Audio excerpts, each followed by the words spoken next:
Here's what it says. Time for some real talk. I'm genuinely losing my faith, and it doesn't bother me. Like, what bothers me now is nothing. I'm so happy now. So at peace with the world. It's crazy. This is a soapbox moment here. So here I go. How many preachers fall? Many. No one talks about it. How many miracles happen? Not many. No one talks about it. Why is the Bible full of contradictions? No one talks about it. How can God be love yet send 4 billion people to a place all because they don't believe? No one talks about it. Christians can be the most judgmental people on the planet. They can also be some of the most beautiful and loving people, but it's not for me.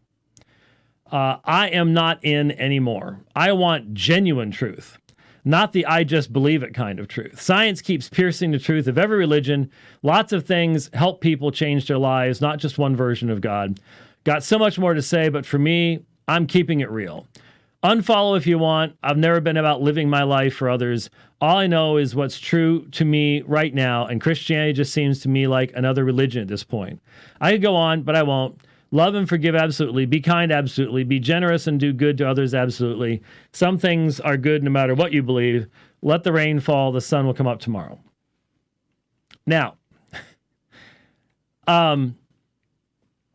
let's look through this. I'm genuinely losing my faith, and it doesn't bother me. Now, immediately, I just have to go, it doesn't bother you? Like, what bothers me now is nothing. I am so happy now, so at peace with the world. Nothing that he's going to say in this provides us with any reason, not only why we should believe this, but to even understand how this is a rational thought. I guess, I mean, I could read into it that he was not at peace with the world because he was believing untrue things. But to say that Marty Sampson's current epistemology is incoherent and self-contradictory would be to speak very kindly. So he asks, how many preachers fall? Many. No one talks about it. Now let's just stop right here. No one talks about it? I suppose it's possible. Because if he's as big a name as people say he was, maybe people assumed something. I've had a lot of people say, I don't have any personal experience with it, but I've had a lot of people say that Hillsong as a movement, very shallow in its theology, very shallow in its teaching. But it's really, I made the comment on Facebook, it would have taken 30 seconds for him to Google answers to any one of the objections that he raises. Serious answers, in-depth answers. Answers that men like myself and others have been providing really since the 2nd and 3rd centuries, quite honestly. So here's someone who seemingly lives in an echo chamber in a very small, glib little world. And lots of preachers fall, and many people talk about it, not necessarily talking about it overly well or overly fairly or anything else, but yeah. No one talks about it. No, they do. How many miracles happen? Not many. No one talks about it. Well, we've been talking about that for a long time, and there's a lot of discussion of that particular issue and how to define things. But here is a situation where theology matters, and how you define what is and what is not actually a miracle is very, very, very important. But is it probable that Marty Sampson has never read B.B. Warfield's work on the nature of miracles and things like that? Yeah, that's highly, highly likely, in fact. Why is the Bible full of contradictions? No one talks about it. Yeah, well, which is why I can promise you that not this coming weekend. Well, it might come up this coming weekend, depending. But the weekend after that, in Durban, South Africa, especially in one of the two debates, I can assure you, in my debate with a particular Muslim opponent, that I will have to explain minimally 8 alleged contradictions. Minimally. And I think I'll do so successfully because they are issues that I've dealt with literally for years. And so once again, I sort of doubt that Marty Sampson read any commentaries on the Chicago Statement on Inerrancy, any of the lengthy books that have been written on the whole subject, encyclopedias, whatever it might be. This no one talks about it tells me that maybe we have here a situation where wisdom would say that if you're going to put people in a position of ministry in the church, and especially a ministry that requires them to travel, you might want to make sure they're firmly grounded first. Or somewhere down the road, no matter how talented they are, their soul might get destroyed. And it'll be your responsibility. A little bit of wisdom there. How can God be love yet send 4 billion people to a place all because they don't believe? Now, there's someone who does not understand.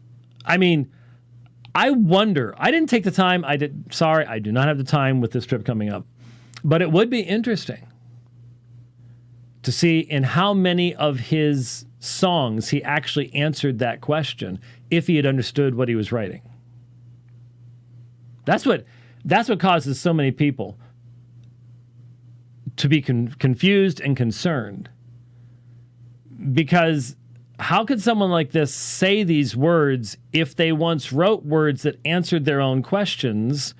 And the only answer is they were using language that they really didn't know what it meant, or what it meant had no reality in their own life. And does that mean I could be seeing them in that way? That's where the issue, I think, comes up for most people. Really does. So the whole issue of sin, well, look, let's be straight up. Most evangelical Christians' anthropology does not include actually believing that God's judgment is just to bring condemnation for a single sin. I mean, we have been so deeply influenced by worldly thought at that point that there you go. And it's not because they don't believe. There could be a theological issue right there. It's because they're sinners and God is just. Grace is an issue there. Christians can be the most judgmental people on the planet. They can also be some of the most beautiful and loving people. I'm not sure exactly what that's supposed to mean. Not only can Christians be some of the most judgmental people on the planet, Calvinists can be some of the most judgmental people on the planet. But it's not for me. Why? What do you have that's better? If it's not for you, then, Marty, you need to adopt a worldview that's consistent. But you don't. Every single thing you say after this screams that you have not thought this through at all. And you've never seen the foundational truths of the faith that give rise to concepts such as beauty and truth and forgiveness and everything else. Or you've forgotten them, or you're just simply denying them. I mean, my gut feeling is there's something something else going on in this situation. That's my gut feeling. We may never know in this life anyways. And I don't know that we'll know in the next. I want genuine truth, not the I just believe it kind of truth. Well, if what you thought was the Christian faith is just a I just believe it kind of truth, then you are in essence a victim. It doesn't give you any rights, and it isn't going to be an excuse before God. But if all you've been exposed to is the I just believe it kind of truth, what you're going to find out is that's all secularism can grant you in toto. And that's not what the Christian faith is based upon. It's not just an I just believe it. But your next line is science keeps piercing the truth of every religion.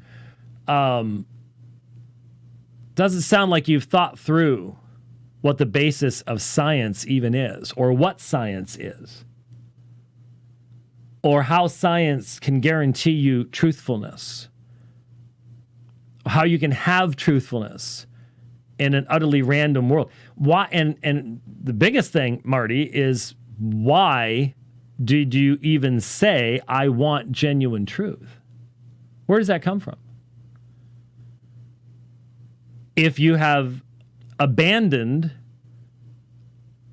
a rational ground for thinking that truth exists and that you should want it and want to live in light of it, if you are nothing but a soon to cease fizzing bag of chemicals with no past and no future, no design, no transcendent value, then why, Marty, why do you want genuine truth? Where does this desire come from? Have you thought through how you could even obtain it? You're borrowing from the worldview you're abandoning. If you didn't know that, then it's time for you to learn that. And my prayer would be that you would learn that. That before going off and joining homosexual marches like some people have done in their apostasy, before you do that, you might want to find out that when you kept saying no one talks about, you were wrong. You were simply factually wrong. And a lot of people have talked about it, and talked about it in depth and consistently. You might want to think about that. Lots of things help people change their lives, not just one version of God. Well, Marty, you're really focused primarily upon yourself right now. And so I guess you don't recognize how man-centered all of that is. No one's going to argue that there hasn't been some type of, for example, positive impact upon someone joining the Marines, getting some discipline, getting some order in their life, getting their hair cut. But when you say change their life, why, Marty? Does your new worldview, which you clearly haven't even begun, it is amazing how many people will abandon one when they have nothing to put in its place. Nothing there. It's just, well, I want out of this one, so I'm going to go somewhere else. Even if you haven't figured out where it is you're going to go. That's sort of what you're talking about. What you're talking about here. But you are making conclusions where you're borrowing from the system that you're then saying you've decided is wrong. And you don't have a foundation in whatever new system you're going to adopt for even thinking that your previous actions were rational or truthful. It's really weird. That's why I said you could just drive a bus through the logical holes. It's an Instagram post. I get it. May have been tapped away on a phone. I think phones suck out most logic just because they're phones and you're typing with your thumbs. But then you say, not just one version of God. Version of God. See, everything you're saying is a creature putting himself in the middle and trying to judge everything around him. And if you had ever had any meaningful instruction in the Christian faith, you would know that as a Christian, you recognize your creatureliness, which means you're not in the center. God is in the center. You relate to God, and through God relate to everything else, science, history, art, law, whatever it might be, through God, because he's big enough to be in the center and we're not big enough to be in the center. But anything you could go to from here, especially with your scientism talk, you're going to have to be in the center, and you're going to have to do all this figuring out on your own. It's a tough job, real tough job. It's an impossible job, but people keep trying. So when you talk about just one version of God, it's like mankind gets to make these things up on his own, rather than dealing with what you should have been taught was the triune God, who is the only source for absolute truth, a proper understanding of our role in the universe, transcendent meaning, morality, ethics, these things like that. Got so much more to say, but for me, I'm keeping it real. Well, actually, if it wasn't real before, I suppose you're in a better position now. It's hard to talk to people who think they're believers and really not. At least you're getting to the point where you recognize you're not. Maybe you'll hear what we're saying. Unfollow if you want. I've never been about living my life for others. All I know is what's true to me right now. And Christianity just seems to me like another religion at this point. Well, you don't tell us what's true to you right now. But you do go on to say, love and forgive absolutely. Why? Give me your new worldview that gives me a rational reason for believing this. What does love mean? What does forgive mean? Forgive what? Forgive based upon what standard? Why would there need to be forgiveness? If you are nothing but the accidental conjunction of stardust, and everything is, according to current cosmologies, then there's no meaning to the term love. As soon as your brain stops functioning, anything you loved is irrelevant. Anything you wrote is irrelevant. Every song you ever wrote is irrelevant. The beauty of music is irrelevant. And certainly forgiveness is. Forgive what? Your body's going to decay and become stardust again. And that's all there is to it. Why use these terms? Because you're made in the image of God, Marty. That's why. You're made in the image of God. You have to use these terms. That's how God made us. Be kind, absolutely. You have nothing to define absolutely with. Absolutely by what standard? Absolutely amongst humans, but not animals. Absolutely amongst all. You could become a vegan tomorrow. Well, and maybe you're just going to starve yourself to death because it's not very nice to plants to eat them either, and they're just as much stardust as you are. So be kind, absolutely. What's kind? Why isn't it kindness for you to spread your genotype far and wide in the human population? Because that's the best way to leave part of you behind. Why isn't that kind? I can come up with a worldview where that's kindness, right? Be generous and do good to others absolutely. You are such a thief. You are stealing from the entire worldview that you're now saying you don't believe to prop up this thing that sounds like a bunch of virtue signaling to me. I'm so virtuous. Listen to me. I'm going to use all these buzzwords, though they have zero meaning. None in my worldview. Sounds great. Be generous. Do good to others, absolutely. Just don't ask me to define what good to others is or what generous is. Some things are good no matter what you believe. Have you tried to... Have you written this out, Marty, and seen if it actually makes any sense? Because some things are good because God made them to be good, and whether you believe it or not doesn't matter, but you're going exactly away from that. You can't tell us what's good. So what you believe is irrelevant. None of this makes a lick of sense. Let the rain fall, the sun will come up tomorrow. You sure about that? I mean, we could get into some radical skepticism now that you have no theistic worldview.